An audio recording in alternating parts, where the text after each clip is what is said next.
Over 50 years ago, on July 20th, 1969, something incredible happened. Mankind took one giant leap into the unknown.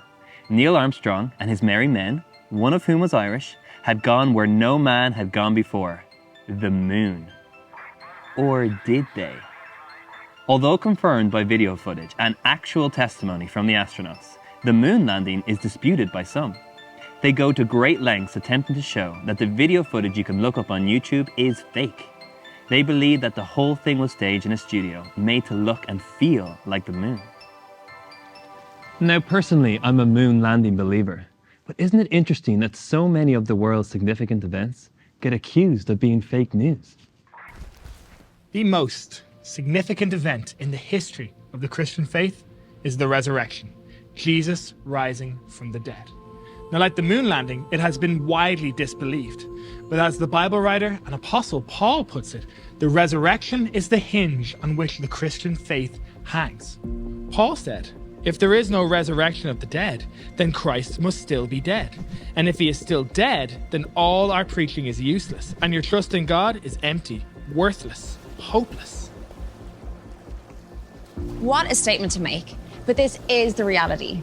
Either Jesus is who he said he is, the Son of God who would defeat death by rising again, or he's the greatest fake news story of all time.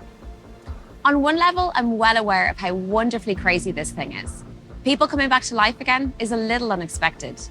Over the last 2,000 years, some people have suggested that the disciples stole the body of Jesus and hid it elsewhere, claiming fake news. And others say that the Roman authorities may have gotten rid of the body. But none of these suggestions have ever proven to be true. The fact is, the authorities never produced the dead body of Jesus, and the idea that the disciples lived on talking about a fake resurrection while being persecuted, tortured, and killed for this lie is a little hard to believe. What I find most interesting about the story of Jesus after the resurrection is what he did. Like, he made breakfast for the disciples. He ate with them. So he wasn't some kind of ghost or a zombie.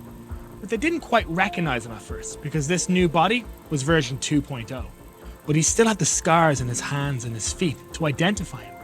Thomas, a disciple who was really struggling to believe the events of the first Easter Sunday, had the bizarre opportunity of putting his finger in the gap in Jesus' hand where the nail had been.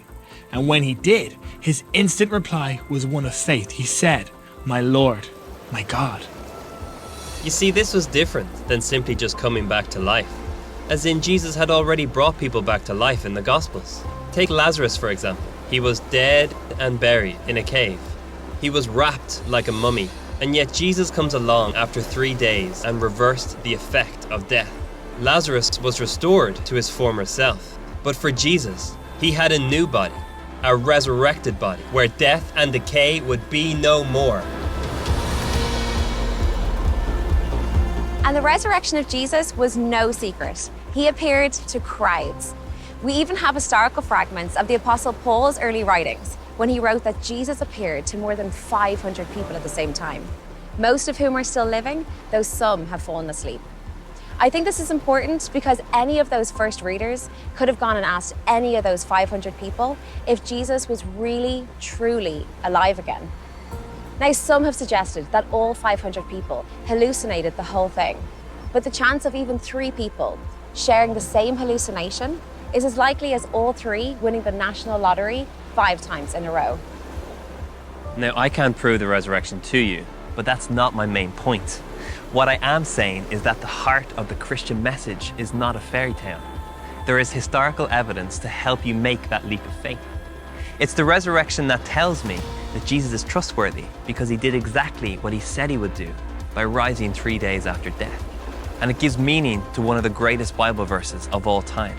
For God so loved the world that he gave his one and only Son, that whoever believes in him shall not perish but have eternal life. Jesus left death for dead, and one day we can rise with him too. This is the meaning of Easter.